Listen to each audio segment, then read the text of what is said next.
Assalamualaikum warahmatullahi wabarakatuh. Halo Sobat Misteri Sunyi Mencekam.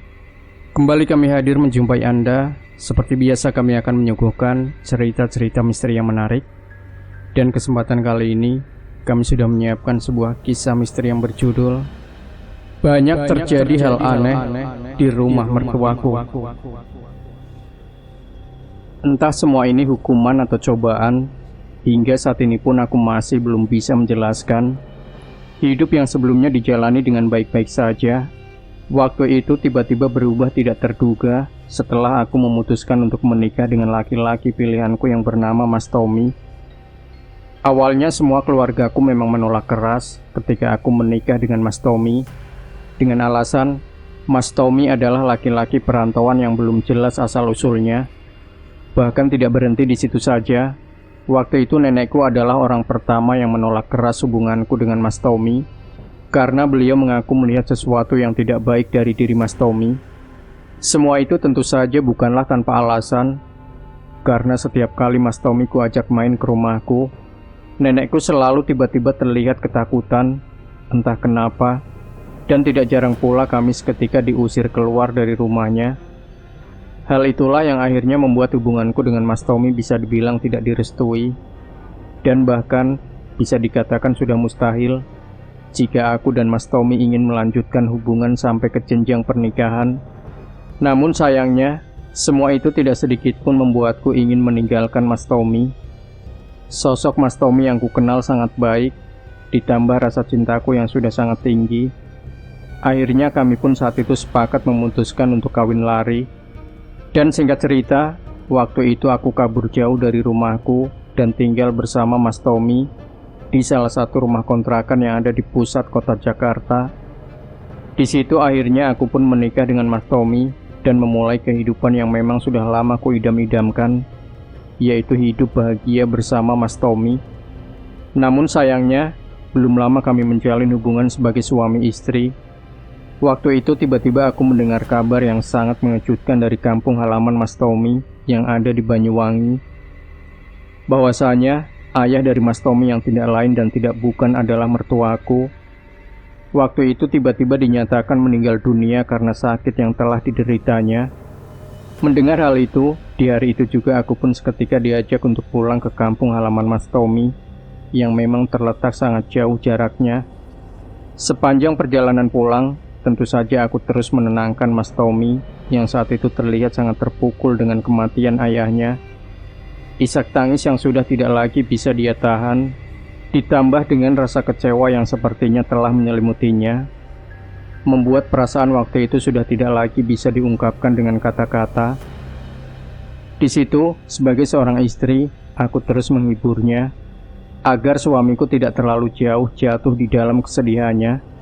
Dan singkat cerita, karena perjalananku yang terbilang cukup jauh, akhirnya aku pun sampai di rumah Mas Tommy dengan tidak sempat melihat jenazah ayah Mas Tommy untuk terakhir kalinya. Karena sepertinya jenazah ayah Mas Tommy waktu itu sudah selesai dimakamkan dan semua prosesi juga sudah terlihat selesai dilakukan. Namun anehnya, ketika aku sampai di rumah Mas Tommy, waktu itu aku melihat pemandangan yang bisa dibilang tidak seperti pada umumnya. Jika pada umumnya di rumah orang yang meninggal, pasti banyak orang yang sedang berbelasungkawa. Waktu itu di rumah Mas Tommy sangatlah sepi, seolah-olah tidak ada kejadian yang telah terjadi. Jangankan tetangga, para saudara pun waktu itu sama sekali tidak kulihat berkunjung ke rumahnya. Kok sepi gini ya? Kan keluarga ini habis kehilangan seseorang. Kok nggak ada yang berkunjung ke sini sih? Semua saudara atau tetangga ini pada kemana? Emang habis ini di rumah ini nggak mengaji ya? Pikirku dalam hati sambil menoleh ke kanan dan ke kiri. Namun sayangnya, belum selesai aku kebingungan. Tiba-tiba di rumah ini aku melihat ada seorang laki-laki paruh baya yang terlihat masuk tanpa permisi dan berjalan ke arah Mas Tommy yang saat itu duduk melamun seorang diri. Tom, kamu nggak usah pergi lagi. Bapakmu minta kamu nempati rumah ini. Aku nggak mau tinggal di sini lagi. Ini rumah pembawa sial. Ucap laki-laki tersebut sambil kembali berjalan keluar dengan tidak sekalipun menoleh ke arahku yang saat itu duduk di salah satu kursi yang ada di ruang tamu.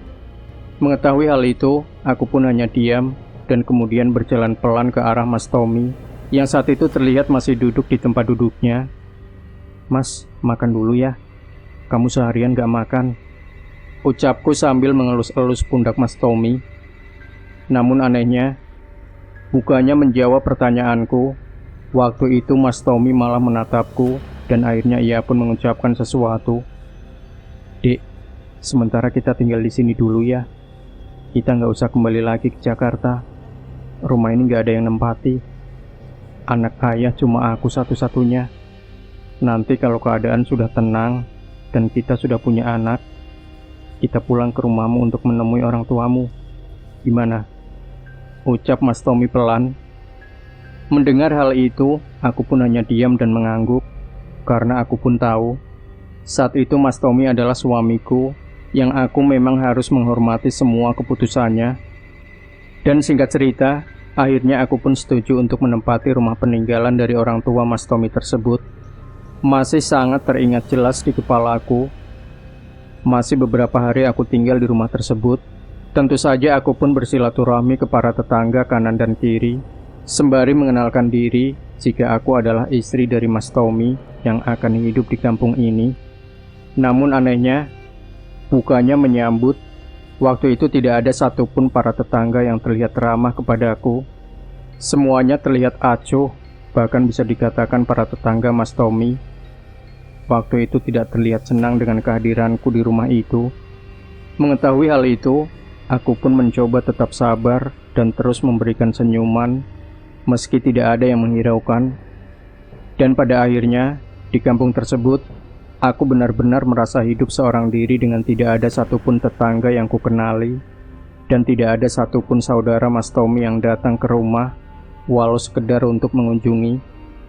Dan alasan kenapa semua itu bisa terjadi, sudah kutanyakan kepada Mas Tommy berkali-kali. Namun nyatanya, jawaban Mas Tommy waktu itu tetaplah sama. "Sudahlah, jangan dipikirkan."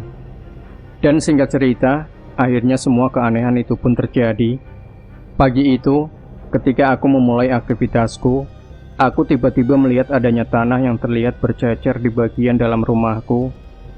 Dan tidak hanya itu, di antara tanah yang bercecer tersebut, waktu itu aku juga melihat adanya potongan bunga, yang jika aku lihat dengan lebih teliti lagi, potongan bunga tersebut adalah potongan bunga melati. Mengetahui hal itu, aku pun seketika terkejut, dan tentu saja seketika membicarakannya kepada Mas Tommy.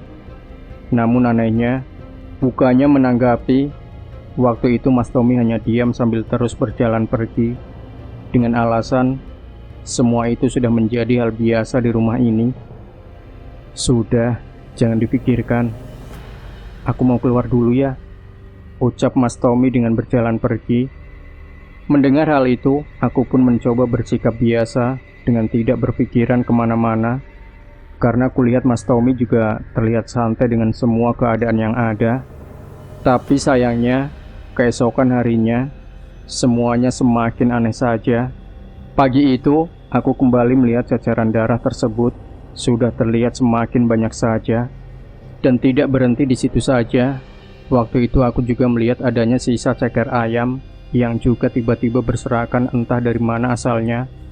Tapi karena aku rasa jawabannya akan sama jika aku membicarakannya dengan Mas Tommy, akhirnya pagi itu aku pun hanya diam dengan terus membersihkan sisa-sisa ceceran yang ada.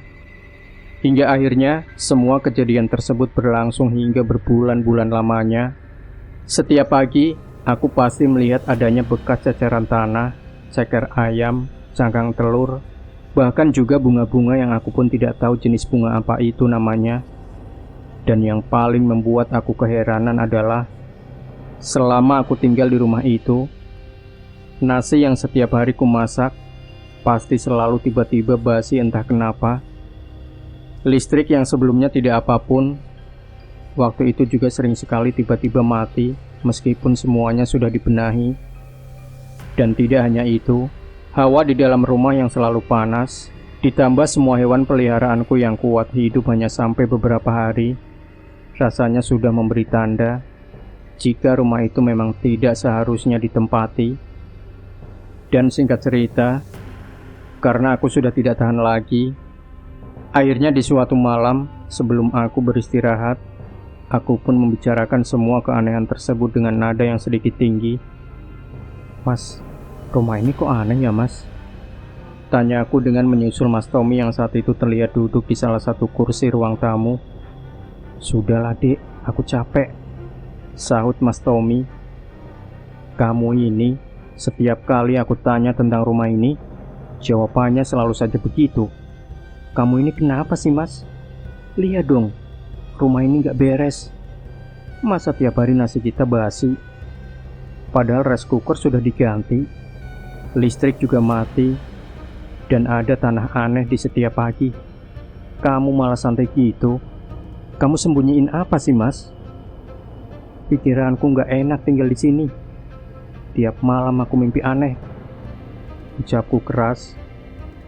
Mendengar hal itu, bukannya menjawab ocehanku, Mas Tommy saat itu malah tetap diam, sambil sepertinya sedang memperhatikan sesuatu. "Ya, itu, diem aja terus, nggak usah ngomong sekalian," imbuhku kesal. Namun anehnya, belum selesai aku berbicara malam itu, aku tiba-tiba melihat Mas Tommy terlihat tidak seperti biasanya. Dia lebih diam dari biasanya dengan wajah yang terlihat juga lebih pucat dari sebelumnya. Dan tidak hanya itu, beberapa saat setelah itu, tiba-tiba Mas Tommy mengeluarkan darah dari bagian dalam hidungnya. Mengetahui hal itu, tentu saja aku pun seketika terkejut dengan perasaan yang sudah sangat kebingungan tidak karuan. "Loh, Mas, kamu kenapa?" ucapku sambil meraih tisu yang ada di dekatku dan kuusapkan sebagian hidung Mas Tommy yang saat itu mengeluarkan darah banyak sekali. "Dek, sepertinya kita kena santet," sahut Mas Tommy tiba-tiba. "Hah, yang bener mas," sahutku kaget. "Badanku sakit semua dek, tolong bantu aku ke kamar tidur," rintih Mas Tommy. Mendengar hal itu, aku pun seketika merangkul Mas Tommy dan kubawa ke kamar tidur dengan sesekali geloyoran. Karena saat itu, tubuh Mas Tommy kurasakan benar-benar sangat berat sekali. Sesampainya di kamar tidur, aku pun seketika membaringkan tubuh Mas Tommy dan hendak bergegas pergi untuk memanggil dokter agar Mas Tommy dapat segera ditangani. Namun sayangnya, belum sampai aku keluar dari rumah itu, tiba-tiba Mas Tommy terlihat muntah darah yang disertai dengan paku. Mas, kamu kenapa?" teriakku kaget dengan melihat beberapa paku berkarat yang terlihat keluar dari mulut Mas Tommy. Dan tidak hanya itu, bersamaan dengan Mas Tommy yang masih kesakitan malam itu, aku tiba-tiba mencium aroma kemenyan yang sangat menusuk hidung, ditambah dengan suara tawa seorang wanita yang terdengar tidak jauh dariku. Mendengar hal itu, aku pun seketika terkejut tidak karuan dengan perasaan yang sudah sangat kebingungan ketakutan. "Malam ini temenin aku saja, jangan kemana-mana. Kamu gak usah ke dokter. Besok pagi kamu pergi ke kota ya, ke daerah Kampung Arab. Cari nama Pak Ahmad. Beliau adalah guru sekolah SMA ku dulu. Nanti ku beri alamatnya. Ceritakan semua keadaanku dan ajak beliau ke sini," ucap Mas Tommy dengan wajah yang saat itu sudah terlihat sangat pucat. Dan singkat cerita, beberapa saat setelah itu, Mas Tommy pun akhirnya terlihat tertidur dengan aku yang masih duduk di kursi yang berada tepat di sebelah tempat tidurnya. Namun anehnya, belum lama aku melihat Mas Tommy tertidur, tiba-tiba aku kembali mendengar suara tawa perempuan yang kini terdengar lebih keras dari sebelumnya. Bahkan, suara tawa tersebut kini kudengar lebih dekat dan terdengar jelas seolah bersumber dari bagian dalam rumah. Karena aku sudah tidak tahan lagi, akhirnya aku pun bergegas keluar dari kamar tidur dan mencari sumber suara tawa tersebut dengan perasaan yang sudah sangat emosi. "Hei, siapa kamu? Jangan ganggu keluargaku!" teriakku dengan berjalan ke arah sumber suara tersebut yang kuduga kuat berasal dari ruang tamu.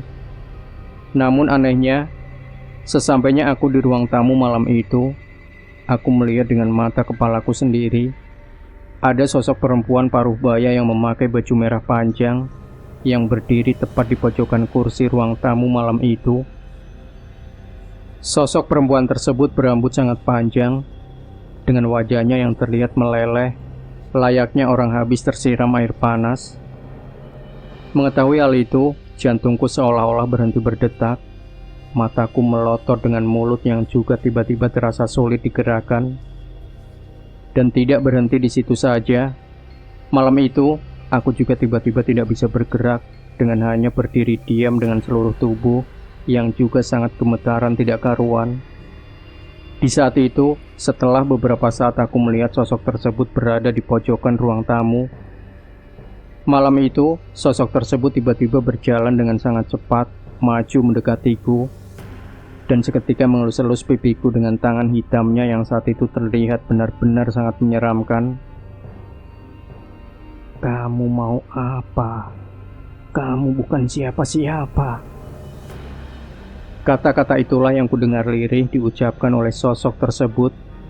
Di tengah tubuhku yang masih terdiam tidak bisa kugerakkan. Dan beberapa saat setelah sosok tersebut membelai wajah dan rambutku, tiba-tiba sosok tersebut terlihat membuka mulutnya lebar-lebar dan mengarahkannya ke arah wajahku dengan tangannya yang juga seketika menarik rambutku. Dengan tarikan yang terasa benar-benar sangat kencang. Merasakan hal itu, pandanganku seketika gelap. Tubuhku lemas diiringi dengan adanya suara yang terdengar berdenging di telingaku dengan sangat kencang. Dan akhirnya setelah itu, aku pun tidak lagi bisa mengingat apa yang telah terjadi.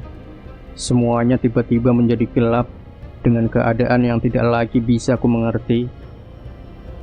Dan singkat cerita, keesokan harinya aku terbangun dengan keadaan yang sudah semakin aneh saja.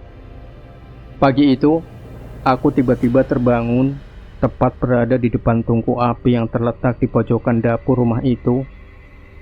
Waktu itu, mulutku juga tiba-tiba sudah dipenuhi abu, ditambah dengan adanya bekas sisa ceker dan telur yang juga terlihat berceceran berada tidak jauh dariku. Mengetahui hal itu, aku pun seketika bangun dari tidurku dan menoleh ke arah kanan dan kiriku. "Ya Allah, aku kok tiba-tiba ada di sini?" ucapku kebingungan. Namun sayangnya, belum selesai aku kebingungan. Pagi itu aku pun teringat dengan kondisi suamiku yang kemarin malam kutinggalkan sendirian di kamar tidurku. Dan tanpa lama-lama lagi, akhirnya aku pun segera bergegas dan berlari menuju kamar tidurku untuk melihat bagaimana keadaan suamiku. Dan untungnya, setelah melihat suamiku masih lelap dengan tidurnya, aku pun akhirnya sedikit lega dan kemudian berjalan pelan ke kamar mandi untuk segera membersihkan diri. Ya Allah, sepertinya aku kemarin malam kerasukan, ucapku dalam hati sambil mulai membersihkan tubuhku hingga sampai ke sela jari-jari. Namun sayangnya, belum selesai aku membersihkan diri. Pagi itu aku tiba-tiba mendengar suara orang yang sedang mengetuk pintu rumahku yang masih dalam keadaan terkunci. Tok tok tok. Mendengar hal itu, aku pun seketika terkejut dan bergegas ke arah pintu rumah dengan perasaan yang sedikit bingung. Karena sejak tinggal di rumah itu, aku sama sekali tidak pernah menerima tamu. Siapa ya? Kok tumben ada tamu? Pikirku dengan berjalan ke arah pintu. Dan sesampainya aku di depan pintu dan membukanya, pagi itu aku tiba-tiba sangat terkejut. Karena saat itu aku melihat orang yang mengetuk pintuku adalah seorang ibu-ibu parubaya yang terlihat berpenampilan seperti pengantin khas Jawa. Kebaya rapinya dengan sanggul di rambutnya tentu saja masih bisa kuingat jelas hingga saat ini. Terlebih lagi, paras ibu-ibu tersebut terlihat sangat cantik dengan balutan make up tipisnya yang membuat wajahnya pagi itu benar-benar terlihat sangatlah mempesona. "Cari siapa ya, Bu?" tanyaku sopan. "Ini rumahnya Narso," tanya ibu-ibu tersebut dengan bahasa Jawa lembutnya.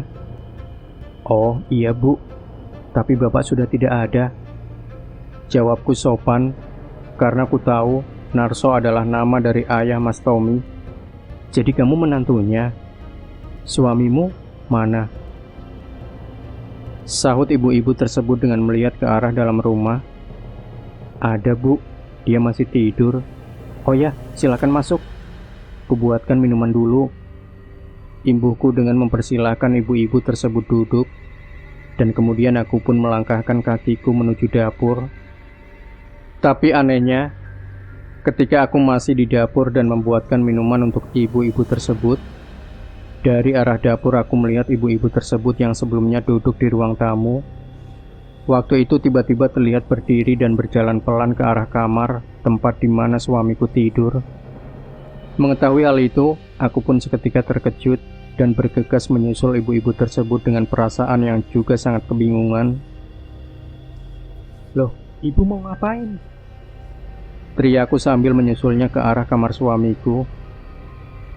Namun anehnya, ketika aku sampai di kamar suamiku, tiba-tiba jantungku berdetak kencang dengan tubuhku yang juga seketika gemetar tidak karuan. Bagaimana tidak, sosok ibu-ibu yang kulihat jelas dengan mata kepalaku sendiri sedang berjalan masuk ke arah kamar suamiku.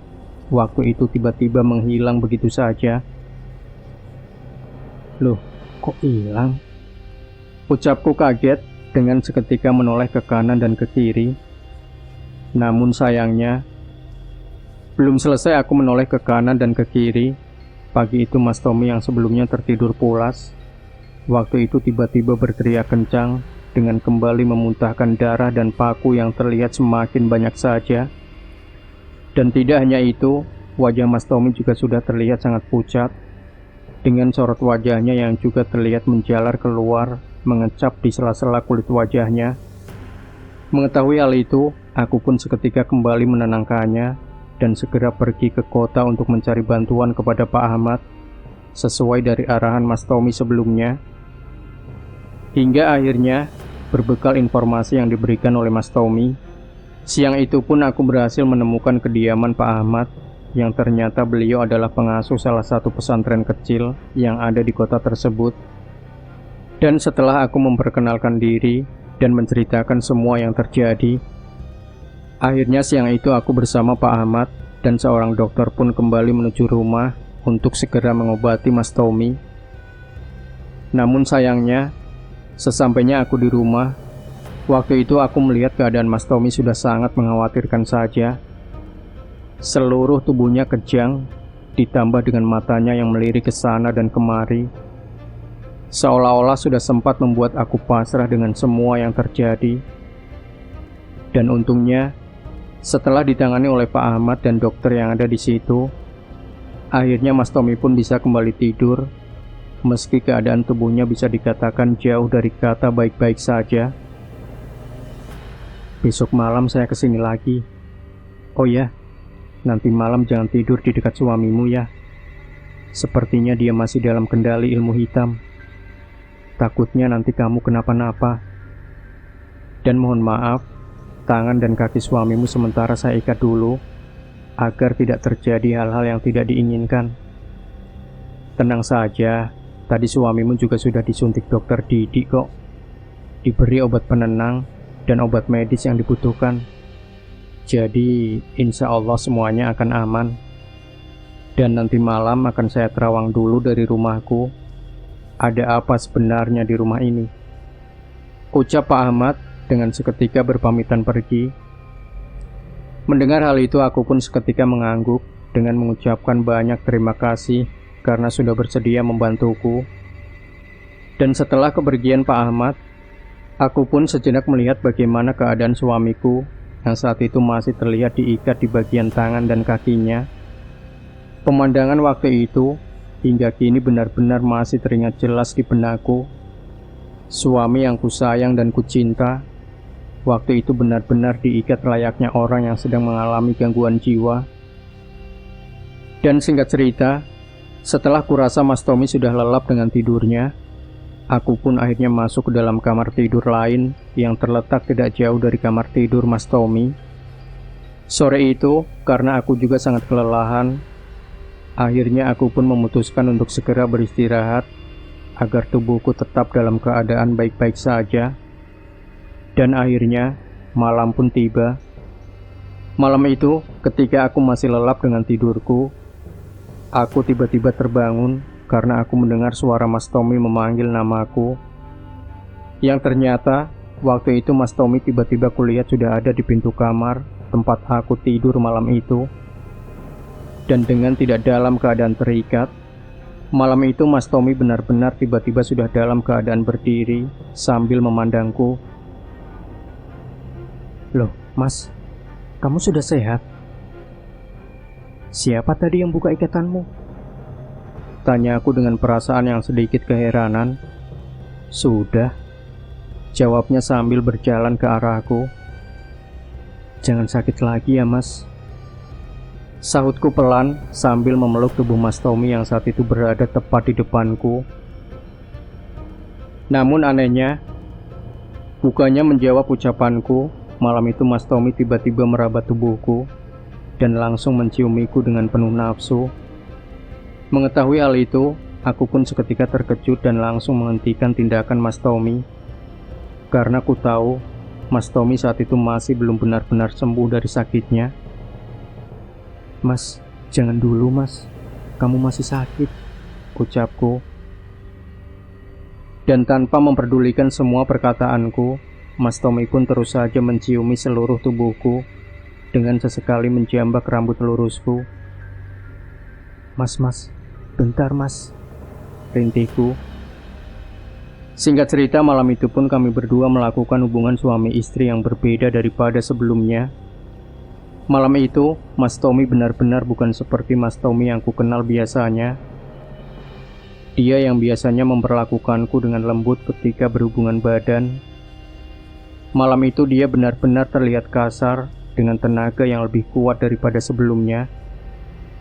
Bahkan malam itu bisa dikatakan hampir 3 jam aku berhubungan badan dengannya. Dan puncaknya, setelah semua kegiatan kami telah selesai, akhirnya aku pun tertidur lelap di pelukan Mas Tommy karena tubuhku yang juga sudah sangat kelelahan tidak karuan.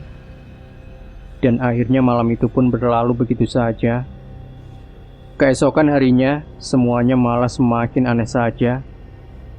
Pagi itu ketika aku terbangun, aku tiba-tiba melihat seluruh tubuhku sudah dipenuhi luka lebam entah kenapa. Dan tidak hanya itu, di tempat ranjangku tidur, pagi itu aku banyak sekali melihat ceceran bunga melati yang aku pun tidak tahu dari mana asalnya. Mengetahui hal itu, aku pun seketika terkejut, karena pagi itu aku pun juga tidak melihat adanya Mas Tommy ada di sisiku. "Mas," teriakku memanggil nama Mas Tommy, dengan aku yang mulai mengenakan pakaianku satu persatu. Namun anehnya, pagi itu aku mendengar suara Mas Tommy menjawab panggilanku, tetap dari arah kamar tidurnya. "Iya dek, ada apa? Aku lapar," teriak Mas Tommy dari arah kamar tidurnya. Mendengar hal itu, aku pun seketika terkejut dan segera berjalan ke arah kamar tidur Mas Tommy dengan perasaan yang sudah sangat kebingungan. Setelah sampai di kamar Mas Tommy dan membuka pintunya, pagi itu jantungku kembali berdetak kencang, karena saat itu aku melihat dengan mata kepalaku sendiri, tangan dan kaki Mas Tommy masih tetap dalam keadaan terikat kuat di ranjangnya. "Loh, kamu kok masih di sini, Mas? Bukannya kamu kemarin malam nyusul aku tidur di kamar sebelah?" tanyaku heran. "Enggak, aku nggak bisa bergerak gini kok. Mana bisa aku nyusul kamu?" jawab Mas Tommy jelas. Mendengar hal itu, aku pun memutuskan untuk tidak meneruskan pertanyaanku, karena aku mulai sadar jika kemarin malam yang tidur bersamaku ternyata bukanlah Mas Tommy, melainkan setan. Dan jika aku harus mempertanyakan tentang hal itu, aku pikir akan melukai perasaan Mas Tommy. Jika Mas Tommy tahu kejadian yang sebenarnya telah terjadi. Untuk itu, akhirnya aku pun mencoba tetap tenang dan perlahan mulai mengalihkan topik pembicaraan. "Ya sudah, kubuatkan makanan dulu ya Mas," ucapku pelan. Dan setelah aku selesai membuatkan makanan untuk Mas Tommy, aku pun seketika kembali ke kamar Mas Tommy untuk segera menyuapinya. Waktu itu, ketika masih kusuapi makanan, Mas Tommy tiba-tiba bertingkah sangat aneh. Dengan sesekali memintaku untuk segera melepaskan ikatannya. "Habis ini buka ikatanku ya dek, aku sudah sembuh," pinta Mas Tommy.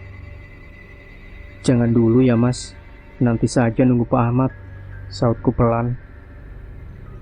"Kamu ini istri macam apa? Cepat, lepaskan ikatanku," teriak Mas Tommy tiba-tiba dengan nada suara yang cukup sudah berbeda dari sebelumnya. Mendengar hal itu aku pun seketika sadar jika Mas Tommy masih dalam pengaruh setan dan dia mencoba mengelabuhiku agar aku mau melepaskan ikatannya.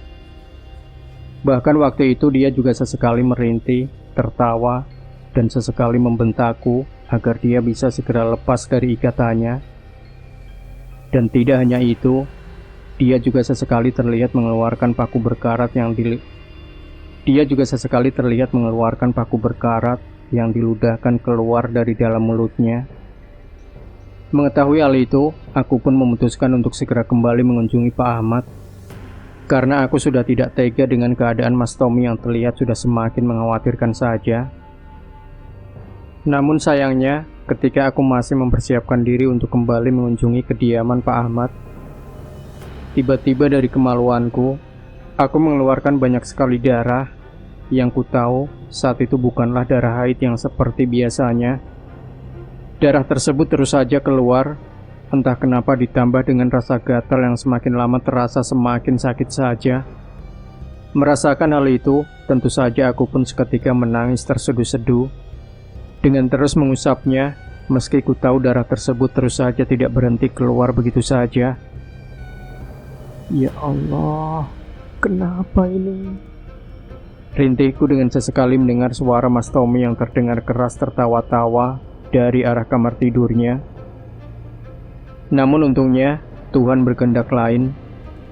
Tidak lama setelah itu, tiba-tiba Pak Ahmad datang bersama dengan 7 muridnya, yang saat itu seketika membuat perasaanku sedikit lebih tenang dari sebelumnya. Waktu itu aku pun seketika menangis terseduh-seduh sambil menceritakan kejadian semalam yang juga telah menimpaku. Dan akhirnya, ketujuh murid Pak Ahmad pun terlihat masuk ke dalam kamar suamiku, dengan aku yang kini ikut berbaring dengan tidak henti-hentinya membalut kemaluanku dengan tisu. Waktu itu, Pak Ahmad tiba-tiba terlihat keluar berkeliling rumah dengan mulutnya yang juga terlihat komat-kamit membaca doanya. Dan tidak hanya itu, semua murid Pak Ahmad pun juga terlihat membawa barang-barang aneh yang saat itu aku pun tidak tahu untuk apa fungsinya. Mulai dari daun kelor, berbagai macam bambu, dan barang-barang lainnya. Dan singkat cerita, sekitar pukul 1 siang, Mas Tommy yang sebelumnya berteriak kencang, siang itu pun sudah terdengar tenang, tidak seperti sebelumnya. Darahku yang sebelumnya terus keluar pun, siang itu juga perlahan berhenti keluar karena minuman yang diberikan oleh Pak Ahmad.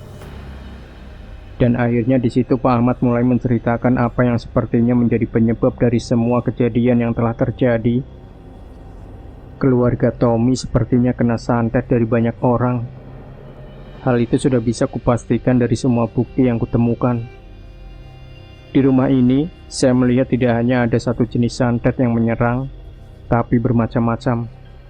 Ucap Pak Ahmad dengan mengeluarkan benda-benda yang sepertinya telah ditemukan di sekitar bagian rumah. "Saya nggak ngerti apa-apa, Pak.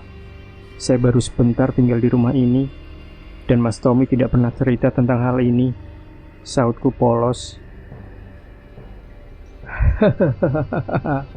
"Benar sekali, Pak. Kami, warga juga sudah tahu tentang hal itu kok," sahut bapak-bapak yang tiba-tiba masuk ke dalam rumah. karena sepertinya beliau mendengar suara teriakan Mas Tommy saat proses penyembuhan tadi. "Bapak ini siapa?" saut Pak Ahmad. "Saya tetangga sebelah, Pak. Pak Narso sepertinya memang pantas mendapatkan semua itu," jawab bapak-bapak tersebut keras. "Oh, jadi bapak toh yang sudah mencelakai keluarga ini," jawab Pak Ahmad dengan langkah yang sedikit emosi. "Sabar dulu, Pak. Saya jelaskan dulu. Bapak tidak kenal siapa Pak Narso, kan? Jadi gini, Pak Narso adalah ayah dari Tommy. Beliau dulu semasa hidupnya pernah melakukan praktek pesugihan babi ngepet yang merugikan banyak warga yang tinggal di kampung ini. Buktinya banyak kok. Semua warga juga sudah tahu. Bahkan Pak Narso sendiri pernah cerita ke kami dan mengancam akan mengambil semua harta kami jika kami tidak mau menjual tanah kami kepada Pak Narso.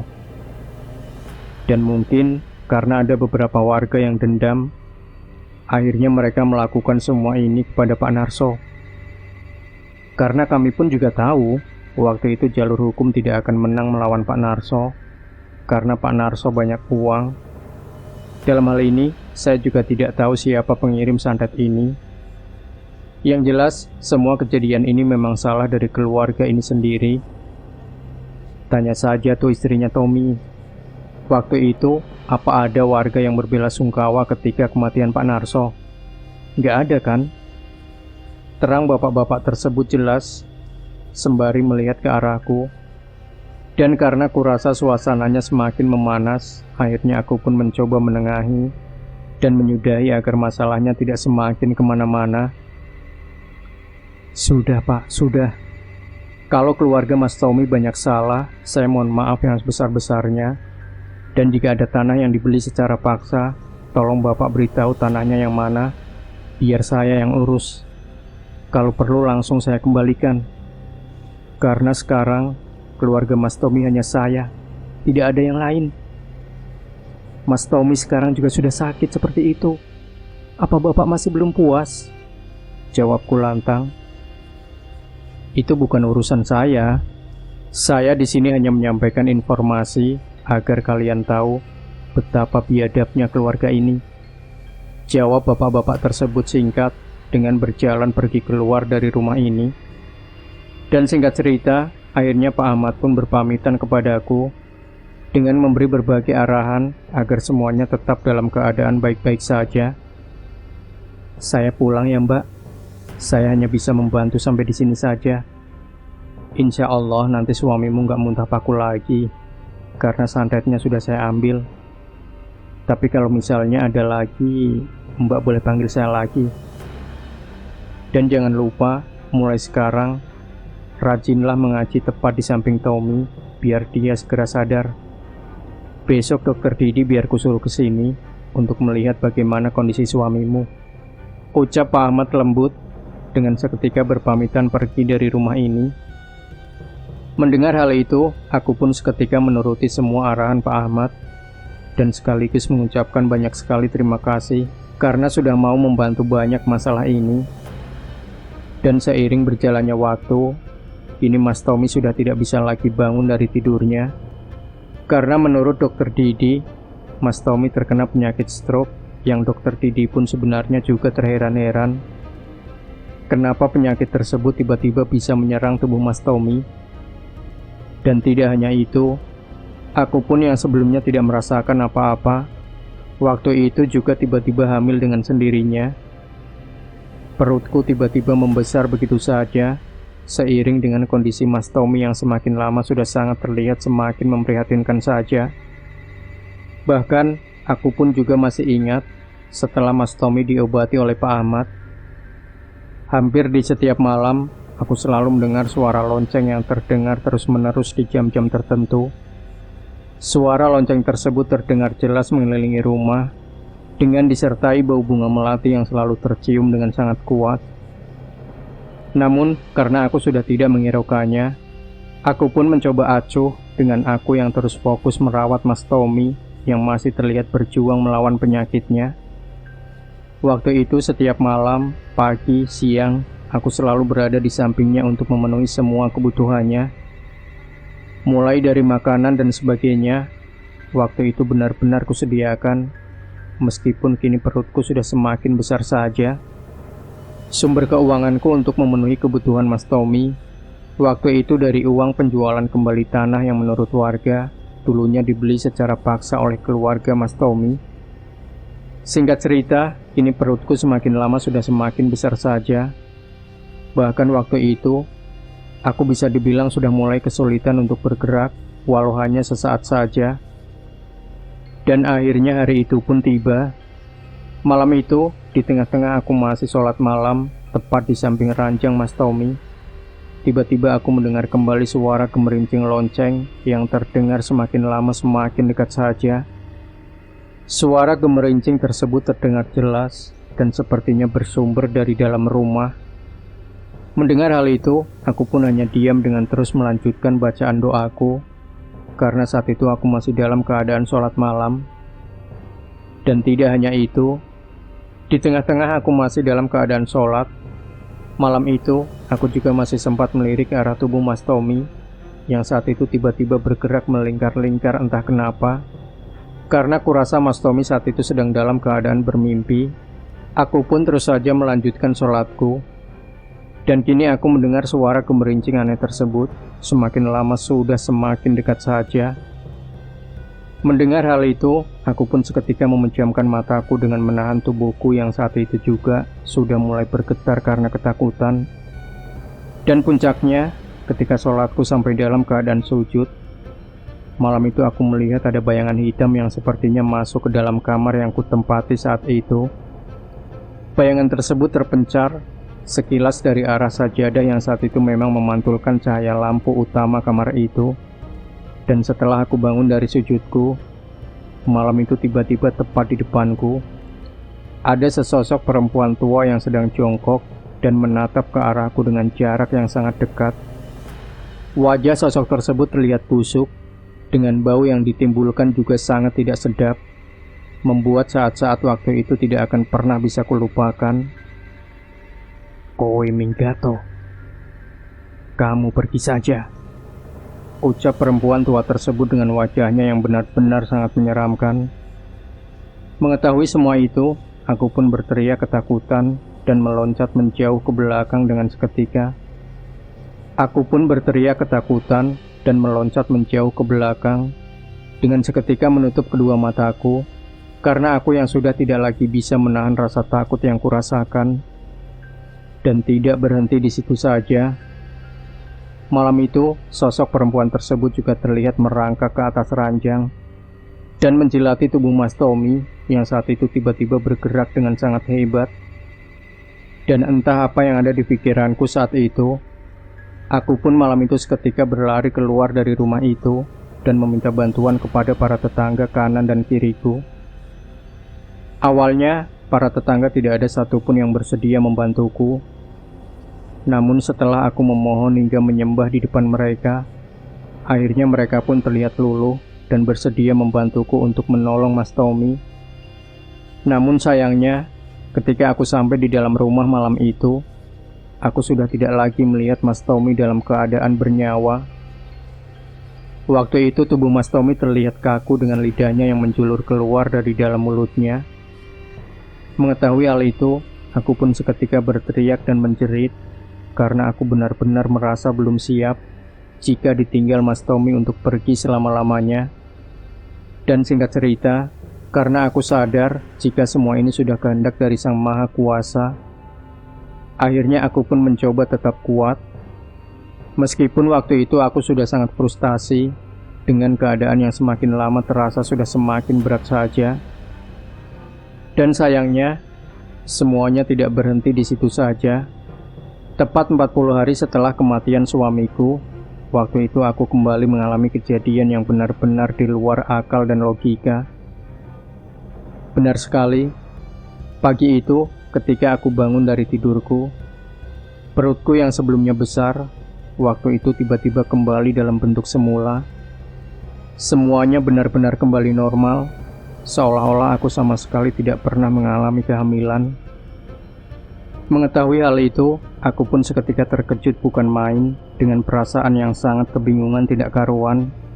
Rasa sedih, malu, bingung, takut waktu itu benar-benar bercampur menjadi satu.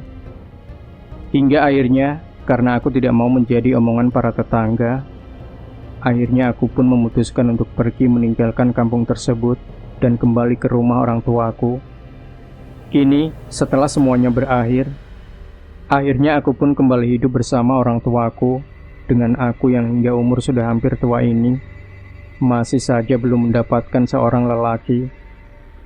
Dan sampai cerita ini ditulis, aku tetap merahasiakan semua ini kepada keluargaku, dan tidak pernah menceritakan sedikit pun kepada mereka, jika aku pernah hidup di Banyuwangi, dan pernah mengalami sebuah cerita, yang mungkin tidak semua orang pernah mengalaminya. Demikian Sobat Misteri Sunyi Mencekam, jangan lupa berikan komentar Anda, like, share video ini, subscribe channel Sunyi Mencekam, dan nantikan kembali cerita-cerita misteri terbaru dari kami. Wassalamualaikum warahmatullahi wabarakatuh.